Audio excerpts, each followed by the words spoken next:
বাংলা ইংরাজি হয়েছে, অঙ্ক হয়েছে, ইতিহাস, ভূগোল। রাজনৈতিক বক্তব্য কোনটা? আমি যে বিদ্যালয়ে আজকে দাঁড়িয়ে আছি, অভিভাবক বলেছেন আমাদের ঘর, হেডমাস্টার সাহেব অবশ্যই ব্যবস্থা করে দেবেন এবং ঘরের যা লাগবেন আমাদের ব্যবস্থা ইনশাআল্লাহ আমি সেইটা করে দেব। সম্মানিত চেয়ারম্যান তার গঠনমূলক বক্তব্যের জন্য এরপর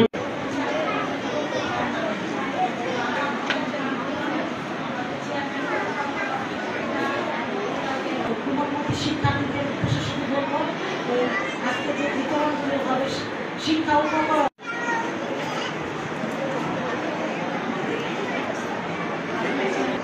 ষষ্ঠ শ্রেণী আমাদের শিক্ষা উপকরণ গ্রহণ করছে। আর যারা তোমরা পাওনি তোমরা চিন্তা করার আজকের অনুষ্ঠানের সভাপতি তিনি তার সভাপতি মহোদয়কে এ পর্যায়ে আমার কোমলমতি যারা শিক্ষার্থী আছে